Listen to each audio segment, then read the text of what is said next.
It's no secret that investors are on the lookout for cannabis plays that are uniquely positioned to capitalize on the enormous potential that this industry has to offer.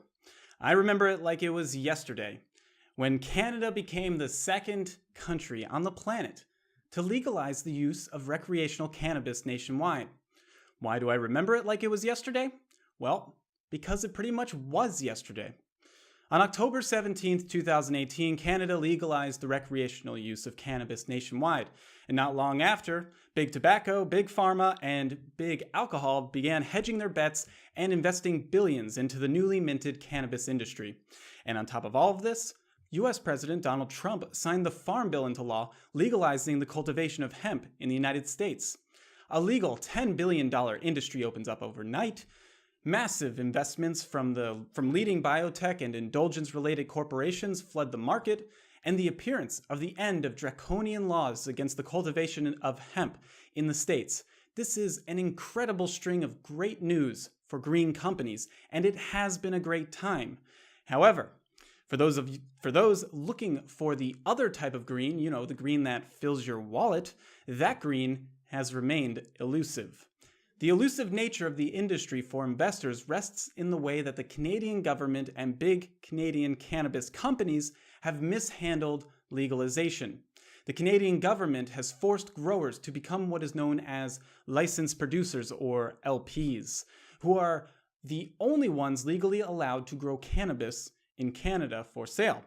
The regulations behind such a law has created an incredibly tough and unnatural barrier to entry into the market that most gray market growers are either unable or unwilling to submit to. And on top of this, among the larger, more well-known growers who did become LPs, there's not only been quality control issues within the product itself, but also they've failed to produce enough product for the masses.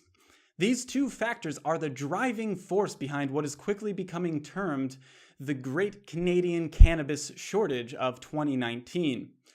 But even with this regulation and with the shortages and shortcomings of the big guys, there's definitely still a massive market available here to tap into. And with legalization still in the rearview mirror, we are still definitely in the first few innings of the legal green revolution. And with that being said, we definitely still wanted to find a play that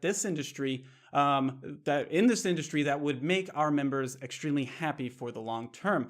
Now, we really had to think outside the box when it came to this one, guys. But we were searching for a perfect company that we believed was capable of handling the legal system, who could also produce craft quality cannabis. And I think we found one such play that has us head over heels in love.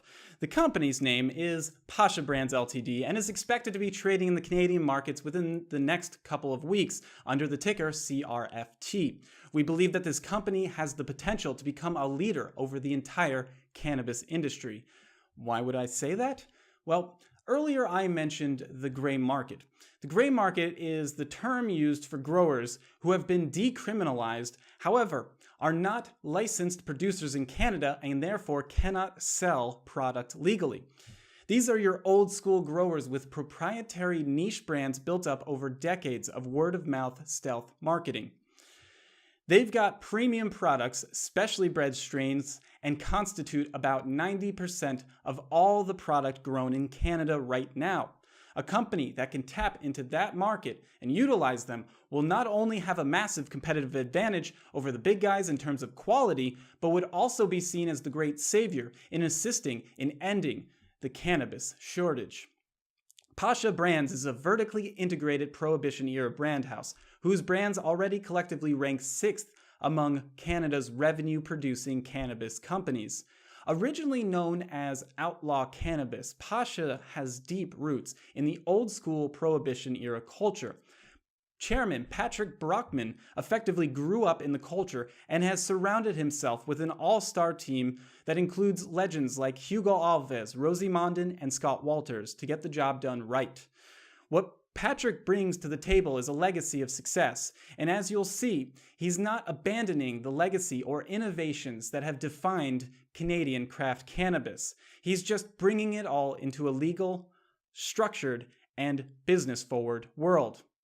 The company is uniquely positioned in the new legal market to capitalize on their first mover status with a network of hundreds of craft cannabis suppliers. Pasha will assist craft growers in obtaining security clearance and licensing to grow as micro-cultivators, specializing in education and compliance to bring growers into the regulated cannabis supply market.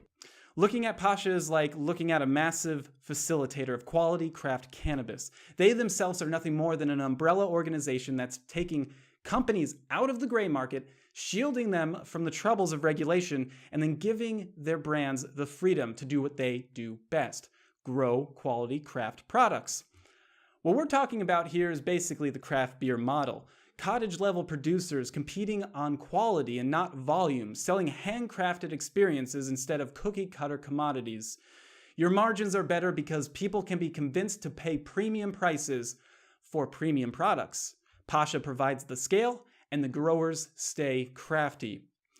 And there are a whole lot of these gray market growers. In British Columbia alone, they collectively released close to 300 tons to the market back in 2017 before full legalization. And individually, they're nothing but a niche. But together, their output blows away everything the publicly traded factory growers can ever hope to deliver. And unlike the big guys who are spending millions upon millions to build out massive grow farms, every farm Pasha adds to the network doesn't need money to get started. They don't need to find bank loans or sell shares. Capital costs are close to zero. Pasha adds capability and capacity for only what it costs to bring in existing operations. There's no capital constraint here. They can grow as fast as they make friends. And to put this into perspective, British Columbian craft growers, as stated, alone grow 300 tons per year.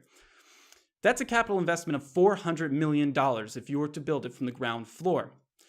When you check out the brands that Pasha has under their umbrella, and you should check them out, you'll just see one thing being touted over everything else: quality, quality, quality.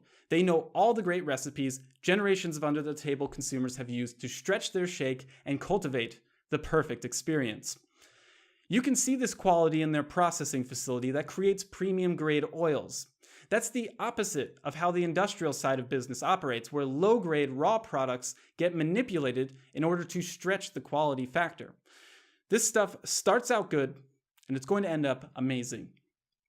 And they're talking about making a new kind of dispensary, more of an Apple store crossed with a really, really good coffee house. A place where people can go to soak in the ambiance, but with the smoke is laced with modern retail know-how. This is a huge innovation because the typical dispensary today in Canada is a bleak, bleak place. Dispensaries in Canada have the ambiance of a North Korean grocery store, only with less product. No chit-chat, not a lot of upsell. Pasha's stores are expected to be something different, something special. Remember, quality, quality, quality. How often do we get a company that rockets to the forefront of one of the hottest industries on earth? Well, that's the Pasha opportunity. Make sure that you are in the know about this one before anyone else by starting your own due diligence on Pasha brands at pashabrands.ca, as time is running out before this one goes public.